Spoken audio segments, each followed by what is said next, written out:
Good evening, everyone, and welcome to tonight's Fireside CharLA. Before we begin tonight's program, we're excited to share that all of our programming is available in Spanish via Zoom's real-time translation feature. To share more about how this works, I'd like to introduce you to our Spanish language interpreter, Alejandra Marroquin. Alejandra. Thank you, Richard. Buenas tardes a ustedes esta noche. Como dijo Richard, me llamo Alejandra Marroquín y esta noche seré su intérprete. Bueno, queremos compartir con ustedes la idea básica de justicia del lenguaje. Y eso es que todos tenemos el derecho de hablar, de escuchar y de ser entendidos en el idioma en el cual nos sentimos más cómodos. También queremos mencionar que ahorita estamos haciendo interpretación consecutiva, pero en un momento vamos a mudarnos a interpretación simultánea. También queremos asegurar de que este es un espacio bilingüe y la creación de un espacio bilingüe es la responsabilidad de todos. Entonces, si ven a Richard hacer ciertos gestos para hablar más lento o hablar más recio, por favor, vea los gestos de él. También Victor va a ser su apoyo logístico y tecnológico, entonces por favor comuníquese con Victor esta noche si tiene problemas tecnológicos. Y bueno, también como están escuchando, ahorita estamos usando la E versus la A o la O. Esto no es problema, es intencional, es nuestro esfuerzo para quebrar los binarios géneros. Hi, good evening, everyone. Like Richard mentioned, my name is Alejandra Marroquin, and we are here to introduce to you the basic language justice thought process. And that is the belief that everyone has the right to speak, to hear, and to be understood in the language that they feel most comfortable in. What we're doing right now is consecutive interpretation, but in a second we will be starting simultaneous interpretation. We also want to remind everyone that the creation of a bilingual space is the shared responsibility of everyone, so please be on the lookout for Richard if he is making certain motions to slow down, to speak up, and any other gestures. Also, please do not suffer in silence. If you have any technological issues, your support team will be Victor this evening. Also, as you may have heard in Spanish, we are using the E form versus the A or the O form. This is intentional. It is not a mistake. It is our effort to create and break through gender binaries. Thank you. And with that, I'll pass it on to Richard. Alejandra, thank you so much for your service and support along with your translation team. Jake, please go ahead and activate the translation function now. For those of you who are joining us in Spanish, you will see a small globe or symbol in the bottom right-hand corner, and you can activate the translation function now. And a note to our speakers, if you see me making this gesture, please decrease the pace of your comments so that the translator can keep up. Damas y caballeros, tenemos traducción en español disponible para este programa. Por favor, seleccione español en el menú debajo. Gracias. Tonight's Fireside CharLA is brought to you in partnership with United Latinx Fund and Latino Coalition of Los Angeles.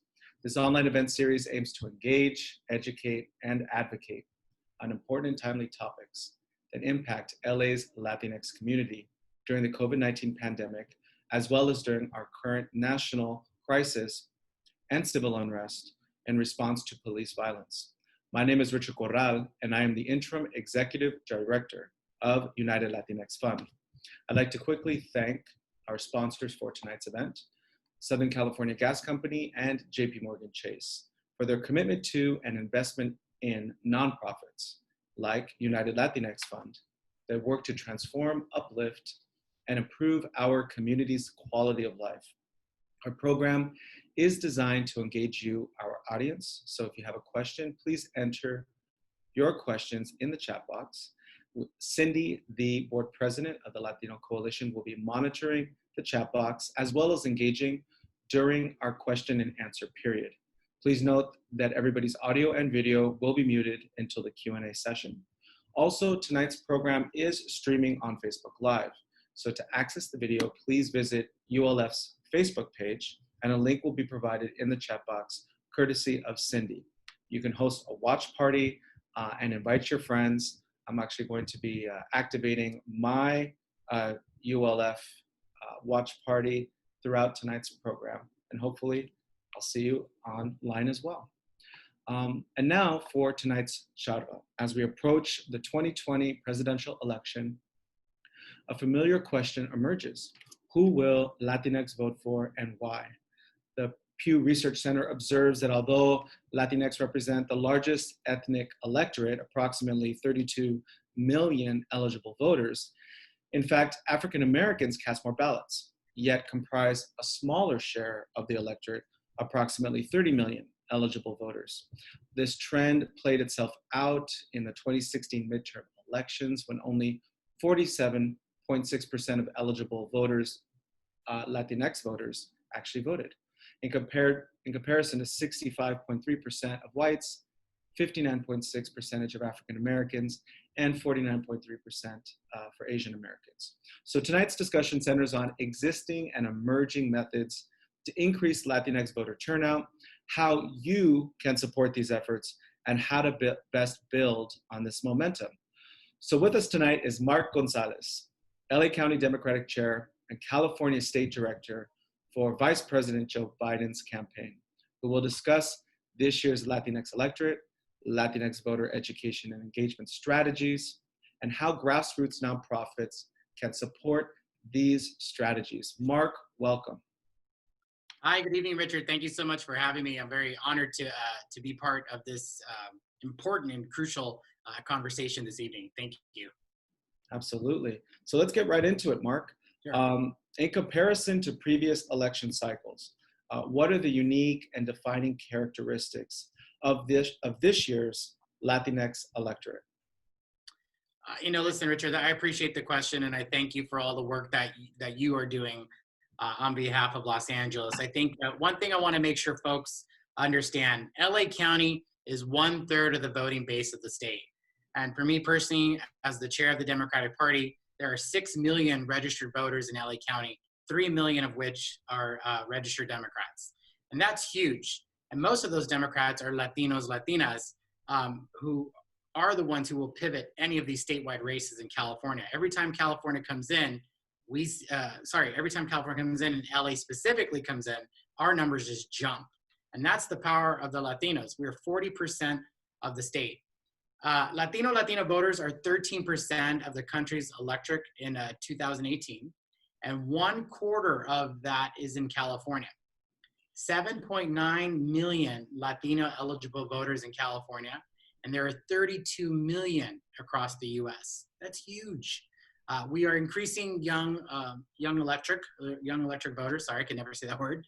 The 12.4 million Latinos who turned 18 between 2000 and 2018. That's huge, 12.4 million. And they accounted for 80% of Latino electric growth. For us in particular, what's important in this is defining those characteristics is the economy, healthcare, COVID-19 are top issues for Latinos in this election. And Biden leads Trump. This is important. Biden leads Trump by 62% among Latino registered voters nationally, according to the Wall Street Telemundo poll.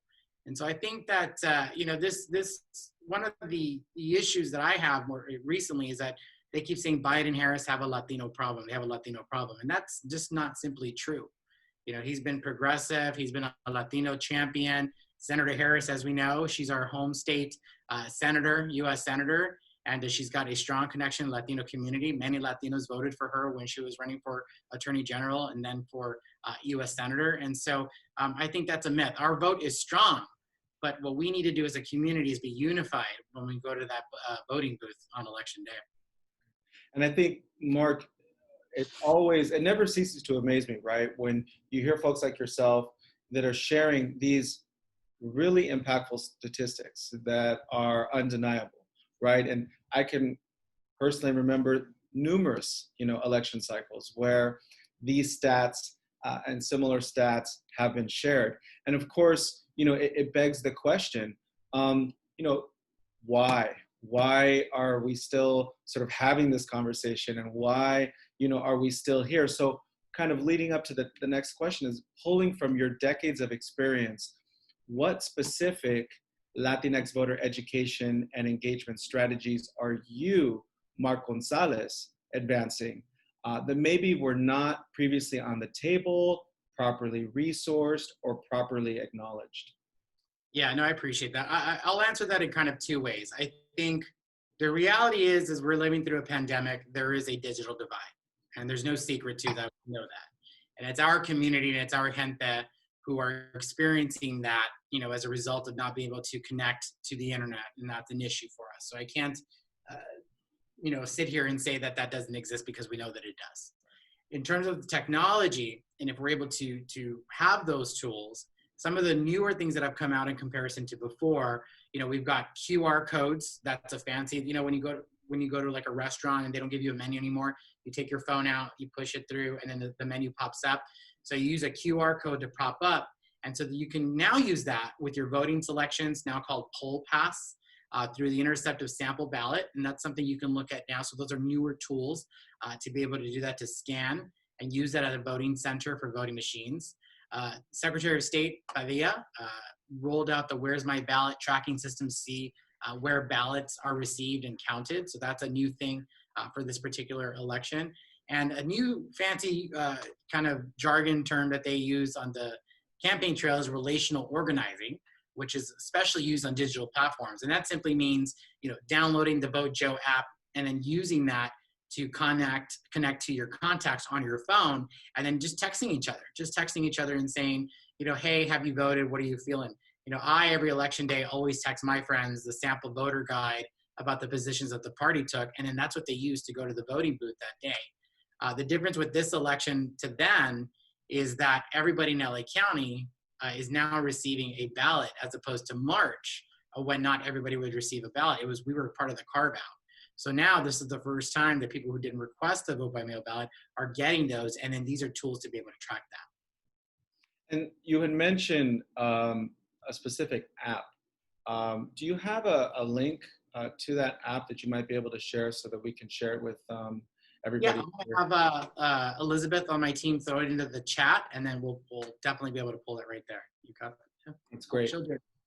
And I love how you've sort of harnessed the power of technology, both because of necessity, right? Mm-hmm. But also because of the current moment around new tools that are available to us and rethinking the way in which we communicate and engage voters. And I know that you have some innovative strategies that you're about to launch. I think maybe even tomorrow or within the next week. I'd love for you to share about some of those exciting and innovative strategies, and how organizations that are represented on the line here today, specifically nonprofits, how they can support some of these strategies that you're about to roll out.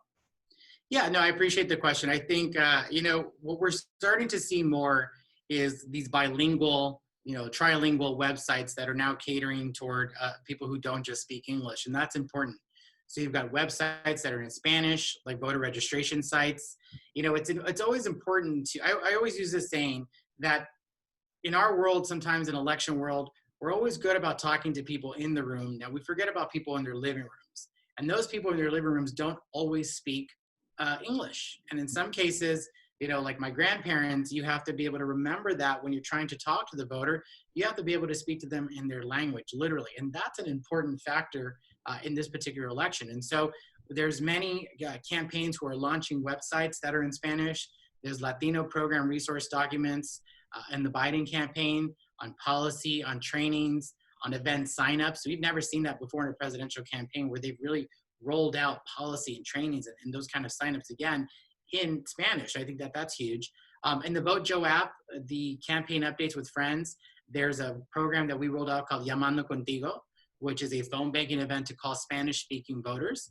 And that's huge for that. And that's part of the relational organizing that I was talking about in terms of, connecting from, gente to gente. I had a conversation from somebody from Wisconsin, and they were saying, how does the California farm working family or the hardworking family talk to the farm worker in Wisconsin? Like, how can we relate to each other? How does that relational conversation work? And I think it's about having those kind of conversations that you might be, on the West Coast and you might be in middle America, but the commonality is the same. And so we're also launching, as part of the Biden campaign, a Voy a Votar virtual bus tour. And tomorrow comes to Los Angeles. So I'll make sure we share that in the chat as well. We're going to be joined by Tom Perez, the chairman of the Democratic National Committee, Melissa Hurtado, Robert Rivas, Representative Cardenas, Torres, and so many others. Hilda Solis is also going to be on as a part of that tomorrow. And we're calling it Corner to Corner. We're doing tacos. So we're going to sit there together and we're going to talk about food and talk about the Latino agenda and why it's so important in this particular election. I love it. I love it's the sort of the nexus of, I guess, the evolution, so to speak, of door knocking, right? In the sense of being, right, connecting in new and innovative ways that are relevant, that are impactful, and also keeping in mind the realities of, the public health needs and concerns. And I sort of appreciate always creative and out of the box thinking. So Mark, thank you for your leadership on that. And thank you for giving us an overview of what you're planning to do. Some of these, I'm looking at the chat box right now. I'm seeing some of the links for some of the resources that you're sharing. So I really do appreciate that. And what I'd love to do now is open it up to some Q&A. Cindy, if we can activate your video and we can activate your audio. And hey, Cindy, good to see you. And hi. Hey, good to see you. Hi, Mark. Nice to meet you. Good to see you. And Cindy, if you could share with us any questions that are either on the chat box or even questions that you have as the board president of the Latino Coalition of Los Angeles, our partner. President to you. President of the Latino Coalition. So take it away, Cindy. Yeah, so I don't currently see any questions on the chat box, but as I'm thinking of some in my head, Mark, when we posted this flyer on our Instagram page, we actually had a young lady comment and say that she had the opportunity to heard you speak in the past, and that she was really excited to see people of color really taking on these leadership positions, especially during this huge election, and being able to be somebody like herself as a comparison of, what the electorate should look like and having accurate representation. So, I want to commend you for the work that you're doing and really just open up for any opportunities that the Latino Coalition could support you in. But yeah, I don't see any current questions on the chat box. I see a couple, but I just want to say, look, I appreciate you guys giving me the platform to do that. I personally have been involved in, Democratic Party politics since I was 16 years old. So for like the last 20 years, I live and I breathe it, and I've paid my dues. But it's also interesting because when you're an activist, it's expensive to be involved. And it's expensive to, you have to pay your own trips and pay your own ways and, go to certain places. And so because of that, sometimes you don't see a lot of folks who look like, those of us who are on this call. And so I think it's important for us as an organization and to help the youth and uplift those and provide scholars, provide some sort of resources that we can, get our young Latinos and Latinas engaged in the political process. And when we're all, healthy and safe and able to get together again, I want to make sure that we open up our doors to those opportunities for conventions and meeting those elected officials. The very first elected official I met was Javier Becerra when he was our Congress member. And ever since that day, man, he's the way that he was is he opened up his heart. And I think that's what we do as Latinos. We open up our heart. And Mark, just to kind of add to that, and I do see some other questions too. We definitely have some good time to address those. There's, just to give you some background, some folks definitely have some innovative ideas that they want to share with you and they would like to pitch to you on today's conversation. And one of the things that just occurred to me is because the Latino Coalition is a 501c4 and the United Latinx Fund is a 501c3, right? We have a unique sort of synergy, as you're very familiar with the power of C4, C3 partnerships, right? So we actually could potentially take action on the recommendation that you just made. For example, we could develop a program or a fund in which we could subsidize travel expenses or the necessary fees for young people to attend, some of these conventions and some of these opportunities that really were formative in not only your career path, but also many people here on today's conversation. So we have the ability, we have the power to do that. So we can definitely note that, Cindy, and let's have I think that's great. That's amazing. Yeah, and I do see a question on the chat box, and I think that, it kind of pivots to Richard's point about really giving folks the accessibility to be in these rooms and spaces where the action actually happens, right? So let's talk about intergenerational Latinos. How do we empower them to recognize the power behind their voices, and especially considering that they've been historically marginalized and silenced for years? Mm-hmm. You know, I always tell people, when you get involved in something or an organization or, you know, anything, you know, always read the rules and understand the process. And I think sometimes there are folks who might get ahead of themselves who don't necessarily understand it. But if you just take the time to read and understand the organization and learn how it operates, that's how you can make a particular change. And look, with all honesty, I mean, I meet people who come into my organization who, you know, they are eager, they are new, and they're green, and they want to make the difference. And I'm all power to them. And in some cases, they might not understand the process, and then they might give up. And then my goal is to help them to understand the process to do that. I think that, you know, the younger generation of Latinos have a much stronger voice. We've got social media that you can use as that platform to be able to exhibit that. There are so many people who are younger than me who are so much more creative. And I think it was a young Latino, in fact, and I think we can double check this, that created an Instagram to vote for Joe Biden, and then ended up being more popular than the Joe Biden site itself, that we ended up as the campaign having to ask this young Latino kid if we could now use his Instagram because he had more followers than Joe Biden. And so, you know, it's about the uniqueness, the creativity, but not forgetting your roots and not forgetting where you came from. And that's extremely important because that's what you bring to the table. And making sure you use that voice for the good, but also not forgetting where you came from. And that's really important. And don't assimilate to, you know, these people that you do meet along the line, because at the end of the day, your uniqueness, your characteristics of who you are is what that salad bowl and the melting pot conversation is like. And I think that that's extremely crucial for our culture. I mean, you know, as a unified gente, we can do so much more. And that's why people always want to corner our vote, but we can't let them forget it either. And that's important.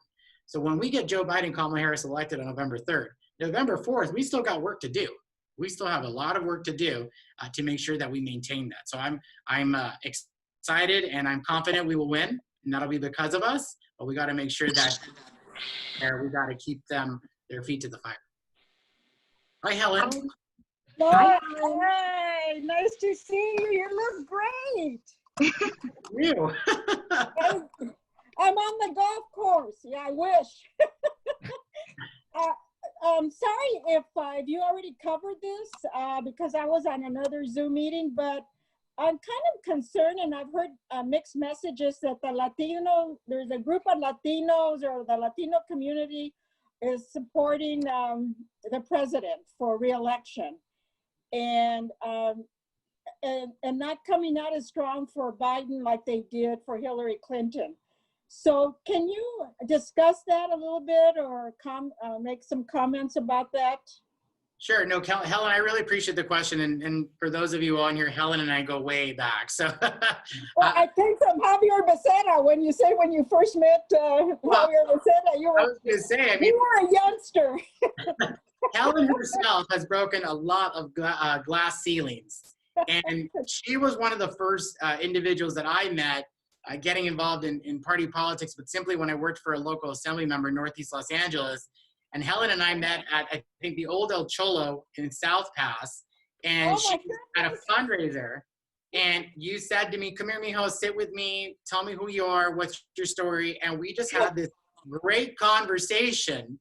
And you were very helpful in your to help guide me as a, getting involved in helping in my community. And you were very helpful with that. I know the question's not about that, but we got to give, what we were saying about having a voice is that we all need a little Helen Shaw in our lives to help give us that extra push. And I say that because I wouldn't be here if it wasn't for somebody like Helen, who took the chance to say, "Mijo, come talk to me." And so, Helen, I got to give you that kudos, girl. But it does take Helens to get us involved in that process. But at the end of the day, that we've got to be able to carry the Helen torch. And so that's key to that. So to answer your question, I want to make sure that folks understand that the Biden Latino agenda is in investing in closing the health disparities. And that's something that's key in our community. We need to invest more in small Latino-owned businesses, and that's key on that agenda. Trump cut millions from federal loan programs. And I think in this Biden Latino agenda, he addresses the racial inequity in education, infrastructure, and the fight for Latino workers' rights. And so this myth that, you know, our folks are going for Trump, I think is just, it's not true, it's not accurate. It's just something that's, as they call, fake news. And so I think that that's something that we have a responsibility as leaders to help and tell folks and remind them that that's not exactly the case. And so we have to help our Latino population become homeowners, reform opportunity zones to serve the Latino communities. And I think that that's what we want to see, is because our goal is to see results. And I think that that's the issue, but we don't also want to be taken for granted. You know, we're not something to be used as a talking point every 4 years.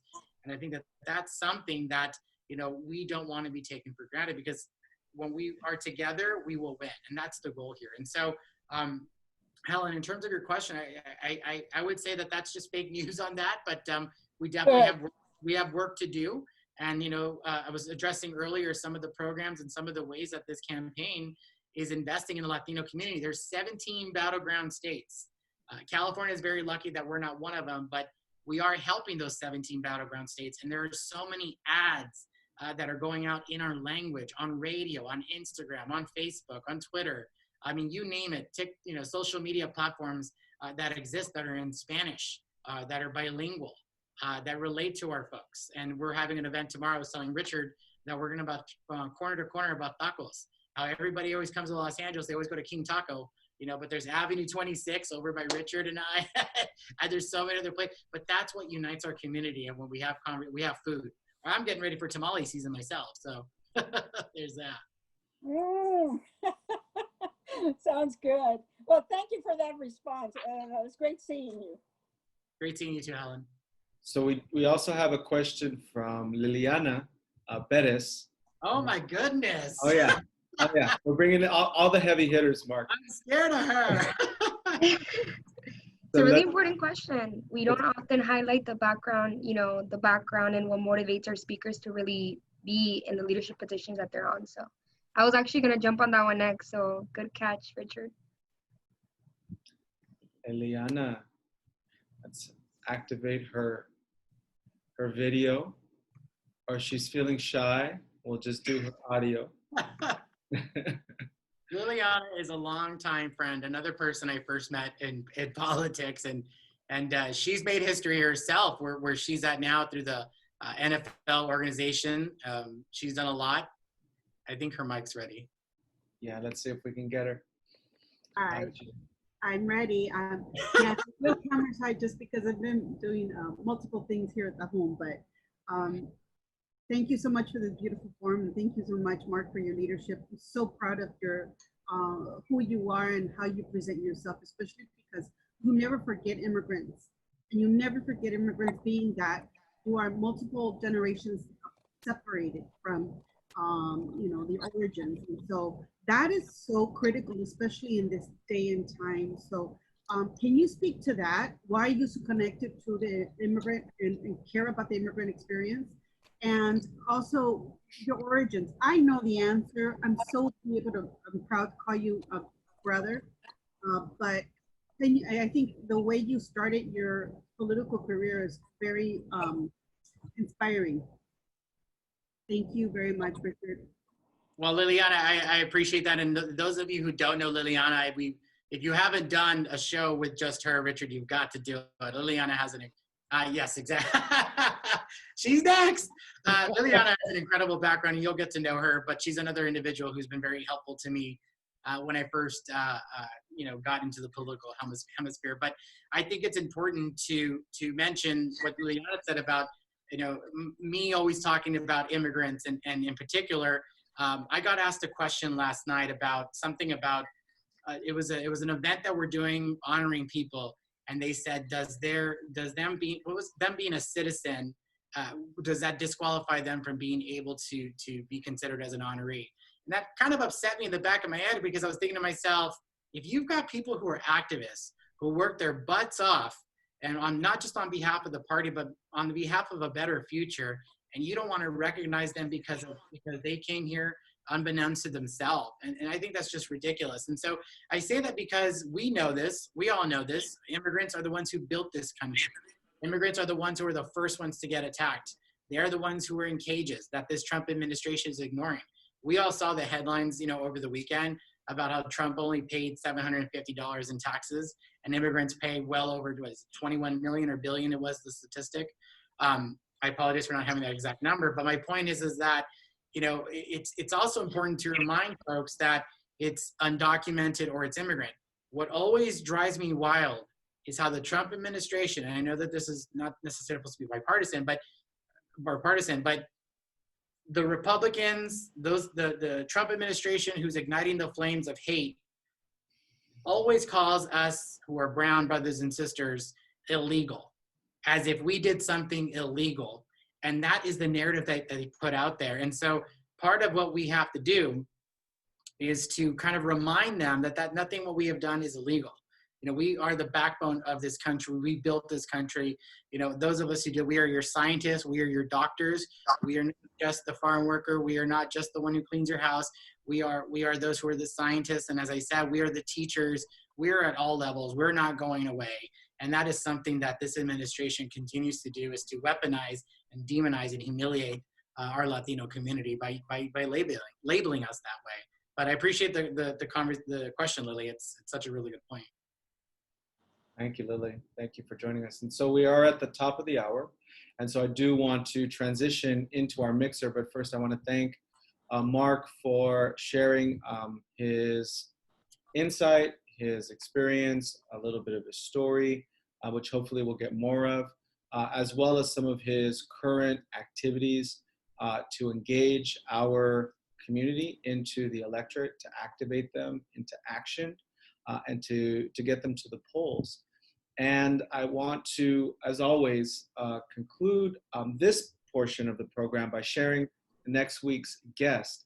I'm sure you guys have heard me before say, cross your fingers, because there's always a bit of a potential or possibility that our busy guests and our panelists, their schedules are usually all over the place, but I'm angling to try to get Senator Susan Rubio on next week's CharLA, because like many of our guests, she had a series of pieces of legislation that were passed recently and signed by the governor a few days ago, and if not like a day or two ago, not even a few days ago, and specifically around domestic violence. And the issue of domestic violence is something that many of our panelists and our supporters have asked us to address. So I'm working diligently to secure Senator Susan Rubio so she can share about her legislation, as well as bring in others to discuss their work, particularly at the programmatic level, and providing context within which COVID and domestic violence unfortunately are playing off of each other to create a very difficult situation for many folks.